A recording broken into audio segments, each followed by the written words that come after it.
Hello everyone, welcome to all of you. देखिए, एक series हम स्टार्ट कर चुके हैं इंडियन इकोनॉमी की। तो आज से क्या हम इंडियन पॉलिटी की सीरीज स्टार्ट करेंगे। ठीक है, तो अब ध्यान रखिएगा कि आपकी अभी प्री का नोटिफिकेशन इशू नहीं हुआ है, आरएस प्री का। तो आपको उसकी टेंशन लेने की जरूरत नहीं है। आप क्या अपनी तैयारी में लगे रहिए। अगर आप प्री के नोटिफिकेशन के का दिमाग में रखेंगे और तैयारी नहीं करेंगे तो फिर आप क्या पिछड़ जाएंगे। You will lag behind the other students who are seriously preparing for the RS examinations. तो आपको इतना करना है कि जब तक आपका प्रीलिम्स का नोटिफिकेशन नहीं आ जाता है, आप अपनी मेंस ओरिएंटेड तैयारी को क्या है कंटिन्यू रखिए। और 3 महीने में किस तरह से आपको सिलेक्शन लेना है उसका वीडियो आपके पास ऑलरेडी अवेलेबल है। तो आज हम क्या है इंडियन पॉलिटी को एक्सक्लूसिव इंग्लिश मीडियम में क्या है कवर करना शुरू करेंगे। ठीक है, वैसे बायलिंगुअल तो हमने स्टार्ट की थी पर उसको हमने कुछ दिनों के लिए क्या होल्ड पे रखा हुआ है। तो हम बात करेंगे इंग्लिश मीडियम के लिए कि किस तरह से आप करेंगे। अब यहाँ पर एक इंपॉर्टेंट चीज है, आप ध्यान रखिएगा कि सिलेबस जो है जिसके लिए कहा जा रहा है कि आपका सिलेबस चेंज कर दिया गया है या सिलेबस में बहुत ज्यादा ड्रास्टिकली मॉडिफिकेशंस किए गए हैं, तो ऐसा कुछ नहीं है। मैंने आपको पहले भी बताया है कि जो इम्प्लिसिट चीजें थी, ठीक है, इम्प्लिसिट जो भी कंटेंट आपको पढ़ना होता था वो उन्होंने क्या कर दिया, एक्सप्लिसिट कर दिया। तो अभी भी कुछ चीजें ऐसी हैं जो इम्प्लिसिट हैं और आपको हर हाल में पढ़नी है। जब क्योंकि पैटर्न जो पेपर का है वो भी चेंज कर दिया गया है कि अब आपके पास 2 मार्क्स वाले क्वेश्चन नहीं आ रहे हैं, तो डायरेक्ट आप आंसर नहीं लिख सकते या डेफिनेशन आपसे नहीं पूछी जाएगी। जो भी पूछा जाएगा 5 नंबर वाले में पूछा जाएगा तो वो इंट्रिकेट पूछा जाएगा, इनडायरेक्ट पूछा जाएगा। और 10 मार्क्स को तो उन्होंने वैसे ही 150 वर्ड्स जब उन्होंने ट्रांसफॉर्म किया है इसको, तो वहां पर भी क्या है वो डिटेल फॉर्म में क्या करेंगे आपसे पूछेंगे। तो हम क्या करेंगे आज से क्या है इसको भी क्या स्टार्ट करते हैं पढ़ना। तो सबसे पहले क्या है कि जो पहले जो टॉपिक्स हैं उसको हम देख लेते हैं, हम थोड़ा सा किस तरह से उसे कवर करेंगे। तो आपका जो सिलेबस है उसका जो फर्स्ट यूनिट कह लीजिए या कह लीजिए इंडियन पॉलिटी की जो पार्ट 1 है उसके अंदर जो अगर हम इंडियन पॉलिटी के बारे में बात करेंगे इंडियन पॉलिटी में, तो वहां पे लिखा गया ऑर्गन, ठीक है, तो वहां पे आपके लिए क्या लिखा गया है, ओरिजिन, स्ट्रक्चर एंड की principles of the Indian constitution of India. अब इसके अंदर क्या है, जो पहली जो कंटेंट है जो आपको पढ़ना है वो है constituent assembly. Clear, that is constituent assembly. दूसरा है इन्फ्लुएंसेस, दूसरा क्या है इन्फ्लुएंसेस। तीसरा क्या है फिलोसॉफिकल बेसिस। और फिर fundamental rights, directive principles and fundamental duties. ठीक है, तो ये क्या है, अगर हम इसको हटा देते हैं, रिमूव कर देते हैं कॉन्स्टिट्यूएंट असेंबली को, तो बाकी सारे के सारे क्या हैं एक दूसरे से इंटरकनेक्टेड हैं। These are interconnected with one another. ठीक है, तो अब हम बात कर लेते हैं कि इन चीजों का एक्चुअल में मतलब क्या है, what does this actually means. ठीक है, what does this actually means for you. Clear है, ठीक है, तो अब हम बात कर लेते हैं इनके बारे में। तो सबसे पहले देखते हैं कि ये इन्फ्लुएंसेस वर्ड का मतलब क्या है। क्लियर, इन्फ्लुएंसेस वर्ड जो है उसका मतलब क्या है। अब ध्यान रखिएगा कि एक्सप्लिसिट तो आपको करना ही करना है, ठीक है, और इम्प्लिसिट जो क्लियर सिलेबस में मेंशन नहीं है, लिखा हुआ नहीं है, वो भी आपको क्या है अच्छी तरीके से कवर करना है। ठीक है, तो हम क्या है दोनों पे नजर रखेंगे, दोनों को कवर करेंगे। और इम्प्लिसिट पे भी, इम्प्लिसिट पे क्या है कुछ एक्स्ट्रा फोकस करेंगे, क्योंकि वहां से जो क्वेश्चन बनेंगे वहां पर आपको क्या है एनालिटिकल स्किल्स को क्या करना पड़ेगा, यूज करना पड़ेगा और इम्प्लिसिट चीजों को एक्सप्लिसिट बनाना पड़ेगा। ठीक है, तो सबसे पहले तो बात कर लेते हैं कि इन्फ्लुएंसेस का मतलब क्या आता है। ठीक है, अब देखिए इन्फ्लुएंसेस का मतलब ये है कि जो हमारा जो कॉन्स्टिट्यूशन है, ठीक है, उसके सोर्सेस क्या हैं, what are the sources of the constitution. ठीक है, यानी किन किन जो चीजें हैं उन्होंने क्या किया, कॉन्स्टिट्यूशन को इन्फ्लुएंस किया है कॉन्स्टिट्यूशन के बनने में। क्या है, कॉन्स्टिट्यूशन को इन्फ्लुएंस किया है कॉन्स्टिट्यूशन के बनने के अंदर। तो ये क्या आ जाता है, सोर्सेज आ जाता है। अब यहां ध्यान रखिएगा कि हम कुछ सोर्सेज पढ़ते हैं डायरेक्टली कि ठीक है हमने रूल ऑफ लॉ कहां से लिया, गवर्नर कहां से लिया, फंडामेंटल ड्यूटीज कहां से लिए, फंडामेंटल राइट्स कहां से लिए, ठीक है, डायरेक्टिव प्रिंसिपल्स कहां से लिए। ये तो एक चीज हो जाती है जो टेक्निकल पॉइंट है आपके पास में, क्या है, दैट इज टेक्निकल पॉइंट। ठीक है, तो अब सबसे बड़ा टेक्निकल पॉइंट ये आ जाता है कि जो इतना बड़ा हमने कॉन्स्टिट्यूशन बनाया है, ठीक है, इतना बड़ा कॉन्स्टिट्यूशन हमारे कॉन्स्टिट्यूशन फादर्स ने जो हमें दिया है, वो किन कारणों से इतना लेंदी और इतने ज्यादा सोर्सेस को स्टडी करके दिया गया था। ठीक है, तो यहां ध्यान रखिएगा कि हमारे यहां क्या है कि जो सबसे बड़ी इंपॉर्टेंट चीज आ जाती है जिसके बेसिस पर ठीक है, इतना ड्रास्टिकली कॉन्स्टिट्यूशन को थ्रेडबेयर क्या है डिबेट किया गया कॉन्स्टिट्यूशन असेंबली में, जो भी बनाया गया वो था आपके पास में क्या है, 2020 फिलोसॉफिकल बेसिस। क्या फिलोसॉफिकल बेसिस जो था वो कॉन्स्टिट्यूशन को बनाने में सबसे इंपॉर्टेंट चीज थी कि हमें कौन से फिलोसॉफिकल बेसिस पे कॉन्स्टिट्यूशन को क्या है बनाना है। अब यहां पर एक इंपॉर्टेंट चीज आ जाती है कि what actually are these philosophical basis. अब बारी आ जाती है कि इन जो आपके पास में है कि ये फिलोसॉफिकल बेसिस क्या कहलाते हैं।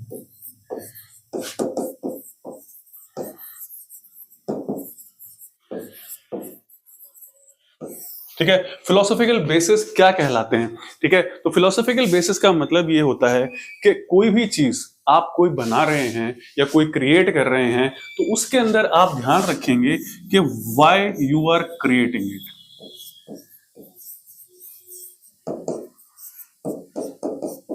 ठीक है, आप वो चीज क्यों बना रहे हैं, व्हाई इट इज इंपॉर्टेंट, कि भी ऐसा बनाने का मकसद क्या है। ठीक है, ऐसा बनाने का मकसद क्या है। जैसे मान लीजिए ये वीडियोस बन रहे हैं, ठीक है, तो इन वीडियोस का मकसद क्या है, इसको ध्यान में रख करके वीडियोस को प्लान किया जाता है कि आपको किस तरह से चीज। अब यहाँ पर ये मकसद नहीं है कि आपको बुक के हिसाब से रटा दिया जाए, क्या बुक के हिसाब से रटा दिया जाए। मकसद ये है कि जो कंटेंट है उसके अंदर जो इम्प्लिसिट चीजें हैं, पहले तो आपको कंटेंट क्या है बिल्कुल क्लैरिफाई हो जाना चाहिए, जो भी कॉन्सेप्ट्स हैं वो बिल्कुल क्या है क्लैरिफाई हो जाना चाहिए। और उस फिर कॉन्सेप्ट्स के बेसिस पर जो इम्प्लिसिट चीजें हैं, जिससे क्या है आपकी क्रिटिकल एबिलिटी, क्रिएटिविटी एज पर क्रिटिकल एबिलिटी जो है वो बाहर निकल कर आए। That is the motive of these videos. और वो कोई भी वो जो कोचिंग को जो प्लान बनाया जाता है एजुकेशन का, यहां पर भी क्या है कि आइडियल्स क्या हैं, what should be the ideals, philosophical basis हमारे क्या हैं, कौन से फिलोसॉफिकल बेसिस पे हमने कॉन्स्टिट्यूशन को क्या किया है, क्रिएट किया है, या कौन से फाउंडेशंस जो हैं वो हमने कॉन्स्टिट्यूशन को दिए हैं। तो दैट इज वेरी इंपॉर्टेंट। तो ये ध्यान रखिएगा, ये मोस्टली केसेस में कहां दिए गए हैं आपके पास में, प्रेएम्बल के अंदर। ठीक है, जितने भी फिलोसॉफिकल बेसिस हैं, ठीक है, फिलोसॉफिकल बेसिस हैं वो वेरी टर्स फॉर्म में, बहुत ही क्रिस्प फॉर्म में क्या है कहां दे दिए गए हैं आपके पास में, प्रियम्बल के अंदर दे दिए गए हैं। अब प्रियम्बल क्या कहता है आपको सबसे पहला क्या कहता है, जस्टिस के बारे में बात करता है, इक्वालिटी के बारे में बात करता है। ठीक है, जस्ट किसके बारे में बात करता है, टॉक्स अबाउट व्हाट, जस्टिस। फिर क्या करता है, इक्वालिटी। फिर बात क्या करता है, उसी के साथ बात कर लेता है लिबर्टी। ठीक है, लिबर्टी के साथ में बात करते हैं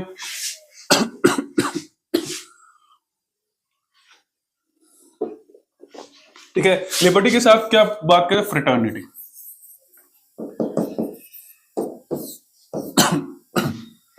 ठीक है, तो ये क्या है, बेसिस हैं किसके, फिलोसॉफिकल बेसिस के, हमारे कॉन्स्टिट्यूशन के, कि हमारे कॉन्स्टिट्यूशन ने कौन कौन सी चीजों को फाउंडेशन बनाकर या जिनके बेसिस पर कॉन्स्टिट्यूशन बनाया गया है वो सारी की सारी क्रिस्प फॉर्म में, बिल्कुल ही शॉर्ट फॉर्म में कहां पर मेंशन्ड है, प्रियम्बल के अंदर मेंशन्ड है। क्या है, प्रियम्बल के अंदर क्या है, मेंशन्ड है। ठीक है, फिर ये फर्दर क्या है, डिवाइडेड होते हैं, these are divided into further parts. ठीक है, तो वो डिवाइडेड क्या है, व्हाट डिवाइडेड क्या है। अब जस्टिस कौन सा होगा, सोशल, इकोनॉमिक एंड पॉलिटिकल। ठीक है, हम किस तरह का जस्टिस करेंगे, how justice, social, political and economic. ठीक है अब ऐसा क्यों किया गया, व्हाई इट इज सो, क्या है, व्हाई इट इज सो, हमें इस चीज की जरूरत क्यों पड़ी, व्हाई, कि ये स्पेसिफिकली क्या है, जस्टिस के फॉर्म में लिया जाए, क्या है, जस्टिस की फॉर्म में लिया जाए। ठीक है, तो यहां पर ध्यान रखिएगा कि इंडिया की जितनी भी जो पॉपुलेशन थी, ठीक है, उसकी जो सफरिंग्स थी, क्या है, सफरिंग्स थी फ्रॉम सेंचुरीज, क्या है, सेंचुरीज से जो सफरिंग्स हो रही थी, क्या है, पहले मुगल रूल में फिर ब्रिटिश रूल के अंदर, तो उस सफरिंग्स, जितनी भी सफरिंग्स थी उनको दूर करने के लिए क्या है, ये चीजें रखी गई थी कि जस्टिस हम लाएंगे। और यहां पर क्या है, सबसे इंपॉर्टेंट जो चीज थी वो थी सोशल जस्टिस।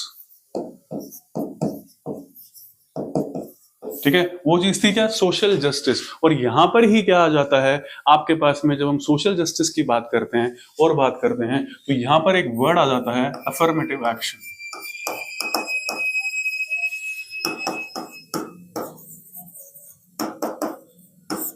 क्लियर है? कौन सा वर्ड आ जाता है? अफर्मेटिव एक्शन का जो वर्ड आ जाता है वो यहाँ काम करता है कि भी सोशल जस्टिस किस तरह से था। इसमें इकोनॉमिक फैक्टर भी काम करता है और इसमें क्या करता है, पॉलिटिकल फैक्टर भी क्या करता है, काम करता है। जब आप किसी को स्पेशल प्रिविलेज देते हैं, क्या करते हैं, स्पेशल प्रिविलेज देते हैं, तो वहां पर क्या है कि वो सारे के सारे इम्प्लिसिट होते हैं। काम हमने क्या है, सोशल जस्टिस के लिए किया हो या इकोनॉमिक जस्टिस के लिए किया हो या और क्या हो, अगर उसमें सोशल फैक्टर भी काम कर रहा है, अगर उसमें पॉलिटिकल फैक्टर भी काम कर रहा है, अगर उसमें गवर्नेंस का फैक्टर भी काम कर रहा है, तो ये सारी चीजें आपको क्या करनी है, you have to cover them from that. तो यही चीज क्या है जिसे मैंने आपको कहा इम्प्लिसिट है, this is actually implicit in this. किसमें? हमारे जो कॉन्स्टिट्यूशन में है या हम सिलेबस में कह लें, वहां पर क्या है, those are implicit as per the syllabus. तो इम्प्लिसिट को भी आपको क्या है, अच्छी तरीके से ध्यान में रखना है।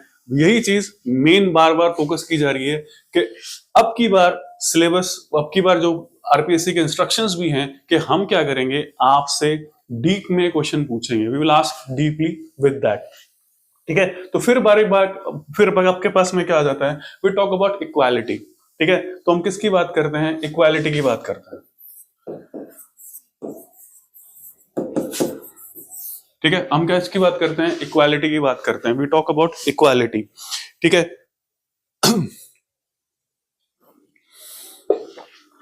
तो इसमें क्या इक्वालिटी की बात क्या कर रहे हैं हम, किसकी इक्वालिटी की बात कर रहे हैं, वी टॉक अबाउट, सबसे पहले की बात करते हैं अपॉर्चुनिटी।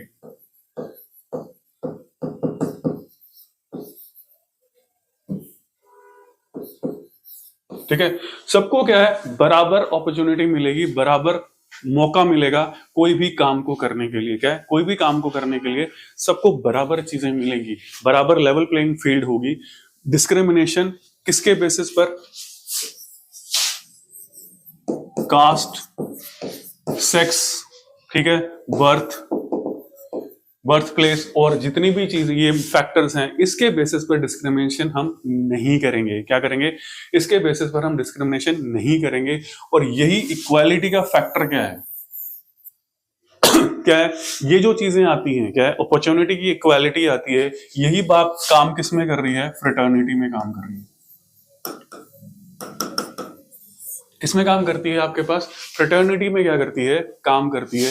जब हम फ्रेटर्निटी की बात करते हैं तो यही सारी चीजें क्या करती हैं आपके पास में, फ्रेटर्निटी में भी क्या करती हैं, काम करती हैं। तो यहां पर, अब यहां पर क्या है कि जब हमने कह दिया हम कास्ट, सेक्स, बर्थ या इनके बेसिस पर हम अपॉर्चुनिटी इक्वल रखेंगे, सभी को क्या कर देंगे, इक्वल रखेंगे। लेकिन यहां पर ये क्या है कि हमने एक स्पेशल प्रिविलेज ट्रीटमेंट की बात की है।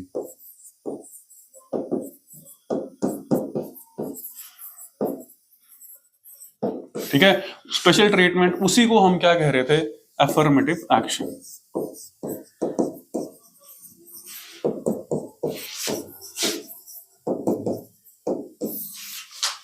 ठीक है, हम इक्वालिटी जरूर रखेंगे, क्या रखेंगे, इक्वालिटी जरूर रखेंगे, लेकिन हमारा जो सिस्टम होगा, क्या होगा, हमारा जो सिस्टम होगा, अगर इक्वल हैं सभी, इफ ऑल आर इक्वल, ठीक है, जिनको हम टारगेट कर रहे हैं, क्या, जिनको हम टारगेट कर रहे हैं, if those are all equal, then they will be treated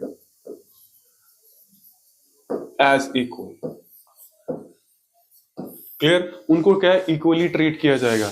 ठीक है, अगर वो क्या है, अनइक्वल हैं, ठीक है, अनइक्वल्स हैं, क्या है, किसी के पास प्रिविलेज ज्यादा है, किसी के पास प्रिविलेज कम है, उसकी वजह से नहीं, बिकॉज ऑफ जो भी सोशल सिस्टम रहा है, जो भी इकोनॉमिक सिस्टम रहा है, जो भी पॉलिटिकल सिस्टम रहा है, अगर ऐसी कोई कंडीशन आती है, देन वी विल ट्रीट अनइक्वल्स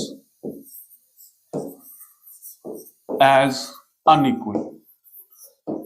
उन्हें हम इक्वली ट्रीट नहीं करेंगे, we will not treat them equal. तो ये कहां से आ जाता है, फिलोसॉफिकल बेस आता है, प्रेम्बल से आता है फिलोसॉफिकल बेस। ठीक है, किसमें आ रहा है, प्रेम्बल से फिलोसॉफिकल क्या है, बेस आपके पास में आ जाता है। तो यहाँ बोलने का मकसद यही है, क्या है, कि जब आप कोई चीज कर रहे हैं, when you are doing something, ठीक है, कोई भी बात कर रहे हैं, तो ये एक बात का ध्यान रख लीजिए कि एक्सप्लिसिट चीज तो आपको करनी है, बट व्हाट इज इम्प्लिसिट वो भी क्या है, आपको कवर ऑन करना है। क्या करना है?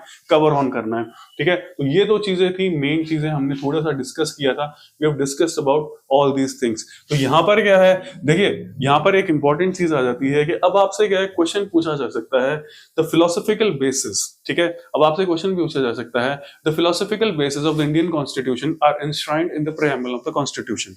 ठीक है, ये क्वेश्चन आपसे पूछा जा सकता है कि philosophical basis of the constitution of ठीक है are enshrined in the preamble of the constitution. Examine या डिस्कस, तो उस कंडीशन पे फिर आपको बात करनी पड़ेगी कि पहली बात तो फिलोसॉफिकल बेसिस होते क्या हैं, व्हाट आर दे। ठीक है, फिर उसके बारे में फिर आपको बताना पड़ेगा कि ये क्या है, हमारे फिलोसॉफिकल बेसिस हैं, जिसके बेसिस पर क्या है सारी चीज काम कर रही है। ठीक है, तो अब हम बात कर लेते हैं, हम हमारा स्टार्ट करते हैं इस चीज से। For what we will start with this constitution part. इस कॉन्स्टिट्यूशन पार्ट से हम क्या है, अब हम शुरू करते हैं। ये थोड़ा सा आपको समझाने का तरीका था कि भी इम्प्लिसिट चीज आपको अच्छी तरह से क्या करनी है, पढ़नी है। Now let's move on to our part. ठीक है, तो अब हम बात करते हैं हमारा कॉन्स्टिट्यूशन। ठीक है, अब now what actually is constitution. अब कॉन्स्टिट्यूशन होता क्या है, ये सबसे बड़ा इंपॉर्टेंट चीज आ जाती है आपके पास में। देखो, इसको कई तरह से डिफाइन किया जाता है, पर सबसे मेन जो इसकी लाइन आती है वो आती है सुप्रीम लॉ ऑफ लैंड।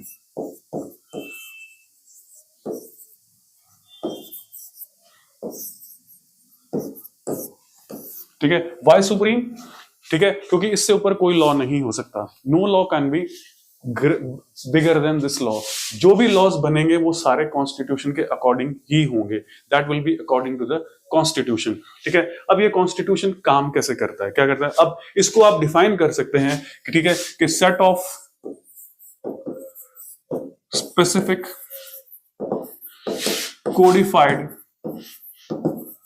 ठीक है, set of specific codified rules and regulations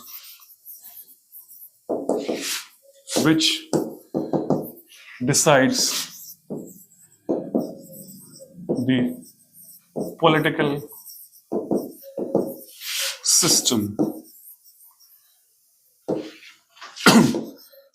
of a nation।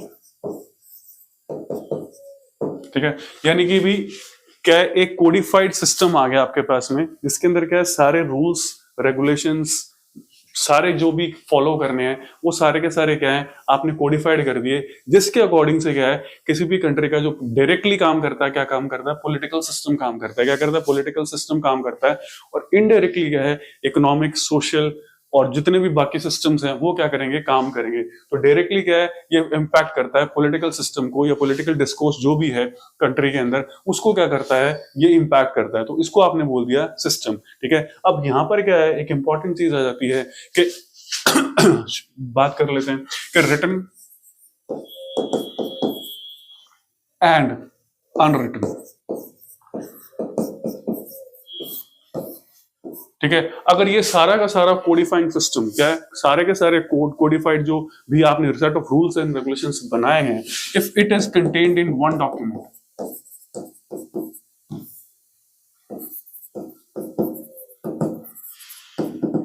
ठीक है, only one document,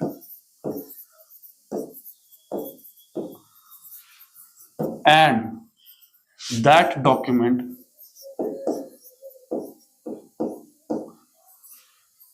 has been legally, ठीक है, statutory legally assigned the status of the constitution। उसी डॉक्यूमेंट को क्या है आपने कॉन्स्टिट्यूशन नाम दिया है और कॉन्स्टिट्यूशन का स्टेटस दिया है। ठीक है, उसको हम क्या कह देते हैं, रिटन कॉन्स्टिट्यूशन। उसको हमने क्या कह दिया, रिटन कॉन्स्टिट्यूशन कह दिया। अब यहां पर क्या है, एक और सटल जो इम्प्लिसिट चीज आती है, जैसे मैंने आपको बताया था, तो जब हम रिटन की बात करते हैं, ठीक है, जब हम रिटन की बात करते हैं तो ऐसा नहीं होता है कि हर साल कॉन्स्टिट्यूशन को राइट किया जाता है। क्या है, ऐसा नहीं है कि हर साल कॉन्स्टिट्यूशन को क्या है राइट किया जाए, बनाया जाए। क्लियर है, ऐसा पॉसिबल नहीं है। तो एक बार में क्या है, एक स्पेसिफिक टाइम पर क्या है एक कॉन्स्टिट्यूशन बनाया जाता है और उसके लिए क्या है एक स्पेसिफिक बॉडी बनाई जाती है।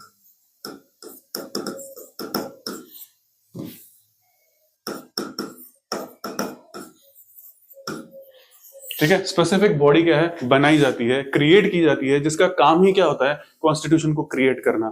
तो ध्यान रखिएगा, अगर इस तरह से किसी कॉन्स्टिट्यूशन को बनाया जाए या क्रिएट किया जाए, उसको हम क्या कह देते हैं, रिटन कॉन्स्टिट्यूशन।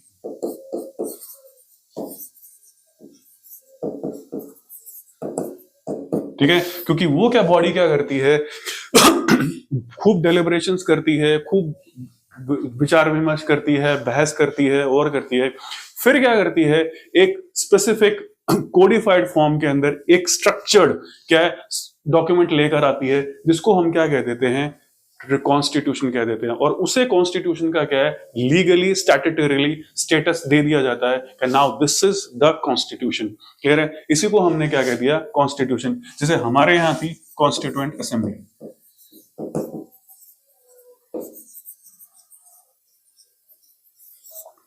ठीक है, कॉन्स्टिट्यूएंट असेंबली जो हमारे यहाँ बनाई गई थी, उसका काम ही यही था कि भी कॉन्स्टिट्यूशन को बनाना इंडिया के कॉन्स्टिट्यूशन के लिए। इंडिया के लिए क्या कॉन्स्टिट्यूशन को क्रिएट करना, फ्रेम करना और उसे राइटिंग फॉर्म में देना। ठीक है, तो ये तो हमने बोल दिया रिटन कॉन्स्टिट्यूशन।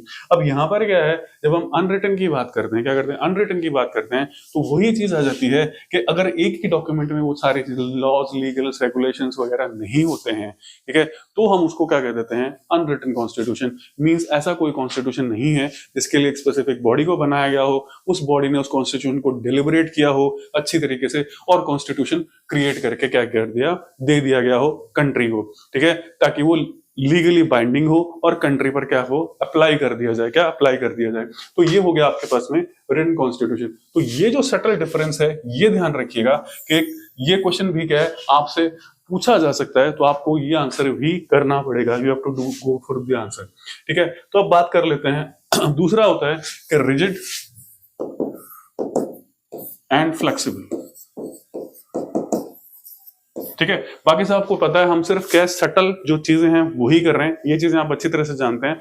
तो थोड़ा सा क्या है हल्के, और एक चीज और, शुरुआत में कुछ हफ्ते भर क्या है हम थोड़ा स्लो रहेंगे, उसके बाद हम क्या है अपनी स्पीड को क्या है इंक्रीज कर लेंगे, क्योंकि हमारा टारगेट क्या है कि जितना हो सके हम प्री से पहले अपने प्रीलिम्स के कोर्स को क्या कर लें, कवर ऑन कर लें। ठीक है, अब रिजिड और फ्लेक्सिबल। ठीक है, अब यहां पर ध्यान रखिएगा कि किसी भी कंट्री में दो तरह के लॉज काम करते हैं। क्या दो तरह के लॉज काम करते हैं, एक होता है ऑर्डिनरी, ठीक है, और एक होता है कॉन्स्टिट्यूशनल अमेंडमेंट।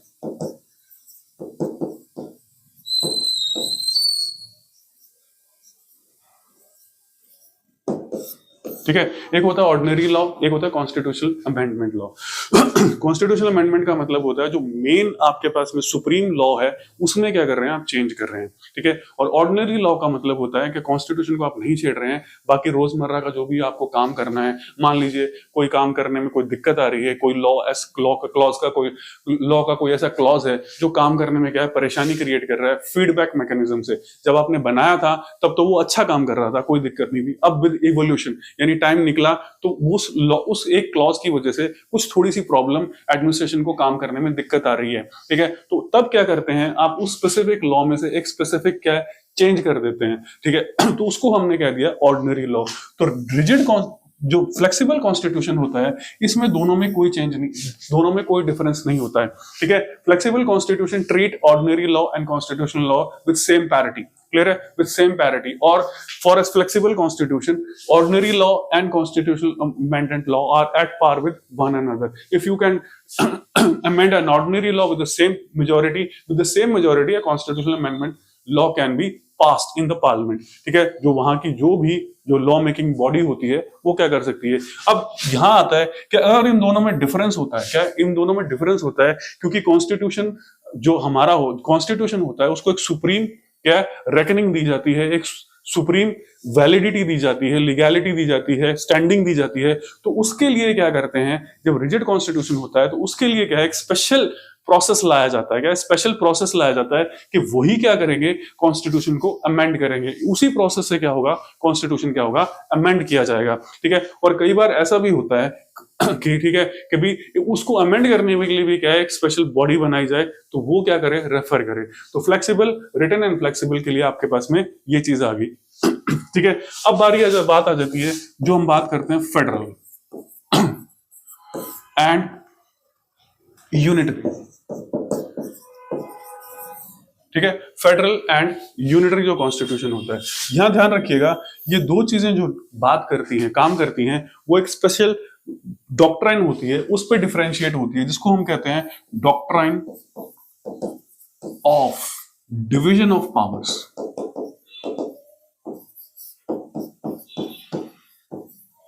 ठीक है, और ये डिवीजन ऑफ पावर्स क्या है, ठीक है, कॉन्स्टिट्यूशन में ही क्या होती है, मेंशन्ड होती है। ठीक है, अब बात कर लेते हैं कि फेडरल और यूनिटरी में क्या फर्क होता है। ठीक है, फेडरल का मतलब होता है जिसको हम फेडरेशन से वर्ड आता है, फेडरेशन मींस एक ही यूनिट नहीं है, कई सारी यूनिट मिलके किसी चीज को बनाती है, बिगर चीज को बनाती है, तो उसको हम बोल देते हैं फेडरेशन। ठीक है, अब उस फेडरेशन को बनाते वक्त ये कहा जाता है कि हर यूनिट के पास कुछ ना कुछ क्या होना चाहिए, पावर्स होनी चाहिए, कुछ स्टैंडिंग होनी चाहिए, कुछ इंडिविजुअल क्या होनी चाहिए, आइडेंटिटी होनी चाहिए। ठीक है, तो अगर इस तरह से कॉन्स्टिट्यूशन के अंदर डिफरेंट डिफरेंट यूनिट्स होती हैं और एक सुपर यूनिट होती है जिसको हम सेंट्रल गवर्नमेंट बोल देते हैं, तो उस तरह का जो भी कॉन्स्टिट्यूशन होता है उसको हम क्या बोलते हैं, फेडरल कॉन्स्टिट्यूशन। जहां पर क्या है कि एक तो होता है centre,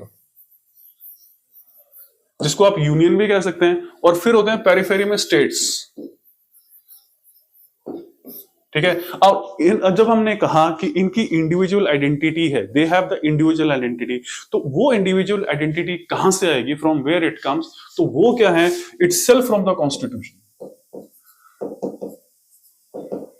they are creatures of the constitution. वो सारे के सारे क्या है, कॉन्स्टिट्यूशन की ही क्रिएचर हैं। ठीक है, ये नहीं है कि किसी और ने उनको क्रिएट किया है, क्या और ने क्रिएट किया है, तो कॉन्स्टिट्यूशन ही क्या करता है, उन्हें क्रिएट करेगा, और एज पर कॉन्स्टिट्यूशन ही क्या है, आप उन्हें क्या कर सकते हैं, हटा सकते हैं, डिस्ट्रॉय कर सकते हैं, या कुछ भी कर सकते हैं, whatever you can do, but not at the whims and fancies of other unit. ठीक है, दूसरी यूनिट, तो उसको हम बोल देते हैं क्या, फेडरल कॉन्स्टिट्यूशन। और ये किस पर डिपेंड करता है, डिवीजन ऑफ पावर्स के ऊपर। ठीक है, तो इंडिविजुअलिटी तभी होगी जब आपके पास में क्या है, कुछ पावर्स होंगी जो आप शो कर पाएंगे कि हाँ, these are my powers, these are not your powers. ठीक है, तो यहां पर क्या है, हमारे कॉन्स्टिट्यूशन में क्या है, यू ऑल नो कि 3 लिस्ट्स हैं। क्या है, 3 लिस्ट हैं, यूनियन लिस्ट, स्टेट लिस्ट और सेंट्रल लिस्ट। उसमें क्या है, पावर्स डिवाइडेड है, तो दैट इज फेडरल कॉन्स्टिट्यूशन। तो अगर मान लीजिए यूनिट्स हैं, ठीक है, एक सेंट्रल गवर्नमेंट है, ठीक है, लेकिन पेरिफेरी में छोटी छोटी यूनिट्स भी हैं, लेकिन वो यूनिट्स कॉन्स्टिट्यूशन क्रिएट नहीं कर रहा है, constitution is not creating those units, पर वो यूनिट क्या है, सेंट्रल गवर्नमेंट क्या कर रही है, अपनी सहूलियत के लिए, फॉर इट्स, ठीक है, सिंप्लिसिटी, कि भी अच्छी तरह से एडमिनिस्ट्रेशन रन हो। ठीक है, तो उस कंडीशन में जो ये सिस्टम है, इसको हम बोलते हैं यूनिटरी, क्योंकि यहां पर सारी की सारी पावर्स किसके हाथ में है, सेंटर के हाथ में। सेंटर उन यूनिट्स को क्रिएट भी कर सकते हैं और सेंटर यूनिट्स को क्या कर सकते हैं, डिस्ट्रक्ट भी कर सकते हैं। तो जब चाहेंगे सेंटर क्रिएट कर लेंगे, जब चाहेंगे सेंटर क्या करेंगे, यूनिट्स से क्या करेंगे, उन्हें हटा देंगे। तो दैट इज इंपॉर्टेंट, तो उसको हम बोल रहे हैं यूनिटरी कॉन्स्टिट्यूशन। ठीक है, तो ये हो गया डिवीजन ऑफ पावर्स के ऊपर, doctrine of division of powers. ठीक है, अब जो चीज आ जाती है वो आ जाती है कि जो हमने फिलोसॉफिकल आइडियल्स तो बना दिए, क्या फिलोसॉफिकल आइडियल्स तो बना दिए। ठीक है, तो अब वाई कॉन्स्टिट्यूशन तो हो गया, अब हम करेंगे कैसे। ठीक है, how we will do that, क्योंकि कॉन्स्टिट्यूशन ने इसका भी तो मैकेनिज्म दिया होगा, the constitution must have provided the mechanism of that also, कि भी किस तरह से ये आइडियल्स क्या हैं, फुलफिल किए जाएंगे, मटेरियलाइज किए जाएंगे। ठीक है, तो यहां पर क्या है कि हमारे यहाँ पार्लियामेंट्री सिस्टम को क्या है, लिया गया है, और दूसरा जो हमारे यहाँ सिस्टम काम करता है, वो काम करता है doctrine of separation powers. Clear, ध्यान रखिएगा, डिवीजन सेपरेशन ऑफ पावर्स अलग है। Division of powers means federal structure को क्या कर रहा है, डिफाइन कर रहा है, या फेडरल स्ट्रक्चर को क्या कर रहा है, क्रिएट कर रहा है। ठीक है, और जब सेपरेशन ऑफ पावर्स की बात करते हैं तो यहां पर क्या है कि डेमोक्रेटिक प्रिंसिपल सेट होते हैं।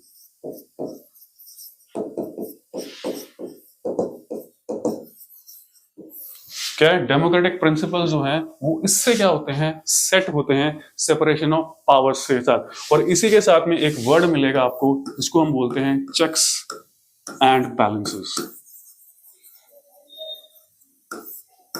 चेक्स एंड बैलेंसेस, ठीक है। तो ये वर्ड इसके साथ जुड़ा हुआ है, अगर ये नहीं होगा तो ये चीज क्या है, फेल हो जाती है, फिर division of separation of powers नहीं होते हैं। ठीक है, अगर चेक्स एंड बैलेंसेस का सिस्टम काम नहीं कर रहा है तो there will be no doctrine separation of powers. ठीक है, तो यहां से क्या है, फिर वो इंस्टीट्यूशंस, सिस्टम्स, और ये क्या है, कॉन्स्टिट्यूशन क्रिएट करना क्या करता है, स्टार्ट करता है। कि कॉन्स्टिट्यूशन क्या करता है, एक रियल में क्या है आपके लिए पॉलिटिकल सिस्टम को क्या करता है, सेट करता है। Those were ideals. और रियल में क्या है, कॉन्स्टिट्यूशन पॉलिटिकल सिस्टम को क्या करना पड़ता है, सेट करना पड़ता है। अब ठीक है, तो उसके अंदर क्या है, फिर आपके पास में फंडामेंटल राइट्स, ड्यूटीज वगैरह सारी चीजें आ जाती है। ठीक है, तो यहां पर ध्यान रखिएगा कि कॉन्स्टिट्यूशन तीन चीजें आपको क्रिएट करके देता है। One is legislature, second is executive, and third is judiciary.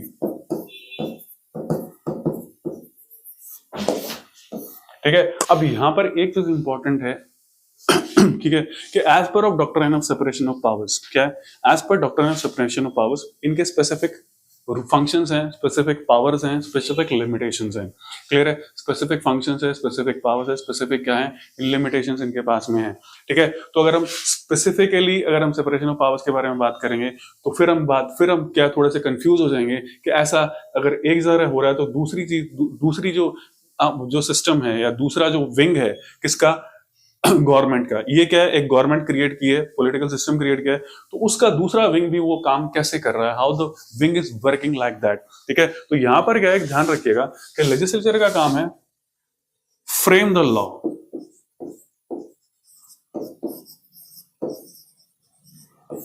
Clear है, फ्रेम द लॉ। इसका काम है इम्प्लीमेंट, और इसका काम क्या है, ठीक है, review the law when required. ठीक है, लॉ को रिव्यू करें व्हेन रिक्वायर्ड फॉर दैट।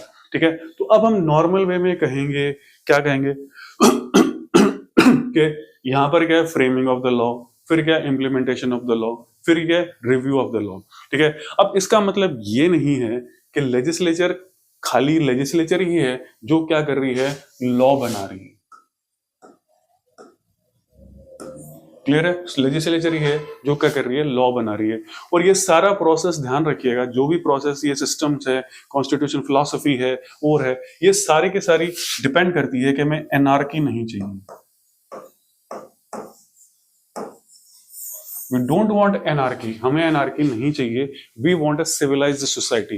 तो सारी की सारी चीजें किस पर डिपेंड कर रही है, सिविलाइज्ड सोसाइटी को क्या करना है, आपको क्रिएट करना है, you have to create a civilised society. तो उसके लिए होता है, तो यहां पर ध्यान रखिए कि इसने लॉ बना दिया, इसका काम है लॉ बनाना। तो सबसे पहले लेजिस्लेचर आ रही है, क्योंकि जब तक लॉ नहीं बनेगा उसको आप इंप्लीमेंट नहीं कर सकते। ठीक है, इंप्लीमेंट सही हुआ है या नहीं हुआ है, ये देखना काम किसका है, जुडिशरी का काम है, ये जुडिशरी को सौंपा गया। ठीक है, तो ये अब यहां पर एक चीज ध्यान रखिएगा कि जब हमने कहा लॉ लेजिस्लेचर बना रही है, तो इसका मतलब ये नहीं है कि जुडिशरी लॉ नहीं बनाती है। क्लियर है, जुडिशरी लॉ नहीं बनाती है, या एग्जीक्यूटिव के पास में कुछ ऐसे पावर्स नहीं है, या एग्जीक्यूटिव को लॉ बनाने के लिए लेजिस्लेचर नहीं कहते हैं। ठीक है, लॉ सभी बना रहे हैं, बट जो स्पेसिफिकली कॉन्स्टिट्यूशनल मैंडेट है लेजिस्लेचर का, वो किसके पास है, लेजिस्लेचर के पास में है। ठीक है, पर वो जो सिस्टमिक जो प्रोसेस है, जो सिस्टमिक प्रोसेस इन यहां पर और यहां पर दिया गया है, उनसे क्या है कि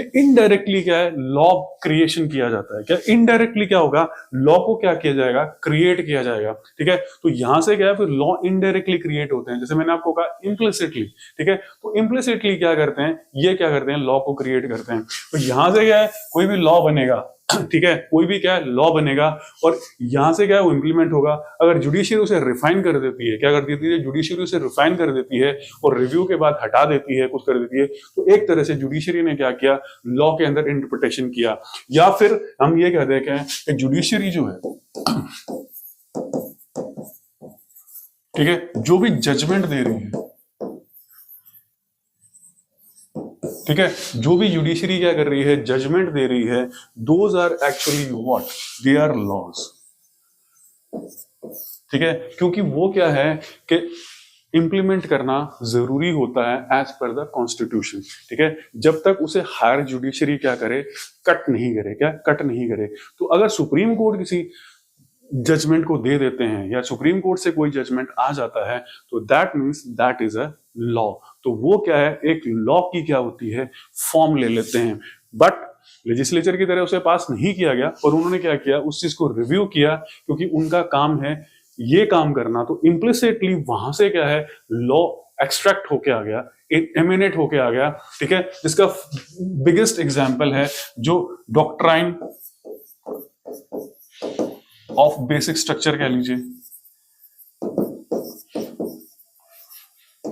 ठीक है, डॉक्ट्राइन ऑफ बेसिक स्ट्रक्चर जो है वो कहां से है, सुप्रीम कोर्ट के इंटरवेंशन से है। सुप्रीम कोर्ट का इनोवेशन था कब, जब जरूरत से ज्यादा या हेस्टिली कॉन्स्टिट्यूशन को क्या है, अमेंड करना शुरू किया गया। तो कॉन्स्टिट्यूशन की ठीक है, स्केलेटन बचाने के लिए या कॉन्स्टिट्यूशन को एक वैलिडिटी देने के लिए ये डॉक्ट्राइन ऑफ बेसिक स्ट्रक्चर का लॉ लाया गया। इसी तरीके से क्या है कि रिजर्वेशन में जो 50% लिमिट लगाई गई है, ठीक है, रिजर्वेशन में जो 50% लिमिट लगाई गई है, who is the creator of this law, the judiciary is the creator of this law. तो ये लॉ किसने बनाया है, ये लॉ बनाया है जुडिशरी ने बनाया है। ठीक है, इसी तरीके से क्या है कि कई बार क्या होता है कि लेजिस्लेचर क्या करती है, कि लेजिस्लेचर क्या करेगी कि आउटलाइन दे देती है किसी लॉ की, क्या है, किसी लॉ की क्या करती है, आउटलाइन दे देती है, और ये कह देती है कि भाई एग्जीक्यूटिव आप क्या करिए, इसके डिटेल्ड क्या गाइडलाइंस बना दीजिए, क्या कर दीजिए, डिटेल्ड क्या कर दीजिए, गाइडलाइंस बना दीजिए। ठीक है, तो वो काम क्या कर रहेगा, आपका रहेगा। जैसे कोविड के अंदर क्या है कि होम मिनिस्ट्री से क्या है, हर दूसरे तीसरे दिन या हफ्ते में क्या है, एक स्पेसिफिक गाइडलाइंस जारी की जाती थी, स्टैंडर्ड ऑपरेटिंग प्रोसीजर्स जारी किए जाते थे। तो that was also a law, क्योंकि वो भी वही क्या है, इंप्लीमेंट किया जा रहा है। तो यहां पर क्या है कि आप एक वर्ड पढ़ेंगे जिसको हम बोलते हैं डेलीगेटेड लेजिस्लेशन। ठीक है, डेलीगेटेड लेजिस्लेशन इसे हमने कहा है। तो वो जो लॉ होता है एक्चुअली क्या करती है कि लेजिस्लेचर क्या करती है, उसे इन डेप्थ नहीं बनाती, थ्रेडवेयर नहीं बनाती है। कई बार क्या करेगी, आउटलाइन रख देगी। अब आप एग्जीक्यूटिव को कहते हैं एज पर योर रिक्वायरमेंट आप इसमें क्या है, डिटेल्स गाइडलाइन रखिए, लेकिन but those guidelines have to be as per the जो आउटलाइंस दी गई हैं उनके अकॉर्डिंग क्या होना चाहिए, वो गाइडलाइंस होनी चाहिए। ठीक है, तो यहां ध्यान रखिएगा कि हमने कहा है लॉ बनाती है लेजिस्लेचर, बट दूसरे तरीके से इम्प्लिसिटली क्या है, यहां भी क्या है, लॉ बनाए जाते हैं। जुडिशरी भी लॉ बना रही है और एग्जीक्यूटिव भी लॉ बना रहे हैं। ठीक है, क्योंकि एग्जीक्यूटिव को क्या है, रोजमर्रा के काम करने होते हैं। क्या होते हैं, रोजमर्रा के काम करने होते हैं। ठीक है, जैसे आपने देखा होगा कि जब बजट आता है, ठीक है, तो बजट आता है तो उसके क्या है कि बजट में जो भी क्लॉज लिखे गए हैं, क्या कहते हैं, क्लॉज लिखे गए हैं बजट के अंदर, ठीक है, जो फाइनेंस एक्ट से रिलेटेड है, जो इनकम टैक्स से रिलेटेड है, जो कॉर्पोरेट टैक्स से रिलेटेड है, ठीक है, उनके लिए फिर क्या करती हैं कि central board of direct taxes जो होता है, ठीक है, central board of direct taxes और इनडायरेक्ट टैक्सेस के लिए central board of excise and indirect taxes जो होता है, तो वो क्या करते हैं, एक क्लैरिफिकेशन जारी करते हैं। क्या करते हैं, क्लैरिफिकेशन जारी करते हैं कि इस लॉ को इस तरह से इंप्लीमेंट किया जाएगा, ये लॉ इस तरह से इंप्लीमेंट होगा, ये इसका मतलब ये है, इसका मतलब ये है। तो वो डिटेल्ड सिस्टम क्या है, आपके पास में आता है। तो वो भी एक तरीके से क्या है, लॉ है, क्योंकि उसी चीज को क्या है फिर फाइनली क्या किया जाता है, इंप्लीमेंट किया जाता है। ठीक है, तो यहां ध्यान रखिएगा, डोंट कंफ्यूज विद दिस कि ठीक है, नॉर्मल वे में पूछा जाए लेजिस्लेचर लॉ बनाती है, पर उस कंडीशन में फिर क्या है, आपको इम्प्लिसिटली की चीजें पता होनी चाहिए, you have to be aware of that. ठीक है, तो ये था मकसद। और इसी तरीके से क्या है, हम अपने कॉन्सेप्ट्स को क्या करते जाएंगे, क्लैरिफाई करते जाएंगे। We will keep on clarifying the concepts as per जो हमारी डिमांड है, और इम्प्लिसिट को भी क्या है हम एक्सप्लिसिट के साथ साथ रखते हुए क्या है इसे आगे बढ़ाते जाएंगे। और साथ के साथ क्या है आपको अब क्या है क्वेश्चंस भी मिलेंगे, क्या क्वेश्चंस भी मिलेंगे, जिससे आपका जो क्रिटिकल एबिलिटी है, एनालिटिकल एबिलिटी है, क्रिएटिव एबिलिटी है, वो भी क्या है बाहर हो क्या है बाहर निकल कर आए, एक्सट्रैक्ट होकर आए। शुरू में आपको थोड़े से क्या है हम बेसिक लेवल के क्वेश्चंस रखेंगे, और उसके बाद में क्या है धीरे धीरे क्वेश्चंस के लेवल को क्या है एनहेंस किया जाएगा, लेवल अपग्रेड किया जाएगा, ताकि आपको एग्जामिनेशन के अंदर क्या है ज्यादा दिक्कत नहीं आए। ताकि एग्जामिनेशन के अंदर जब दिक्कत आती है फिर प्रॉब्लम आती है। इसी का कारण था कि पिछली बार आपकी जो कट ऑफ थी वो सिर्फ क्या है 208 पे आकर रुक गई थी, जो कि सही नहीं है, नहीं होना चाहिए था। ठीक है, तो आज के वीडियो में इतना ही। नेक्स्ट वीडियो में क्या है हम आगे के लिए क्या है स्टडी करना शुरू करेंगे, और आगे की चीजों को स्टडी करेंगे और धीरे धीरे से कंटिन्यू रखेंगे as per up until your examination. ठीक है, तो आज की वीडियो में इतना ही, मिलते हैं नेक्स्ट वीडियो में। Thank you for watching the video.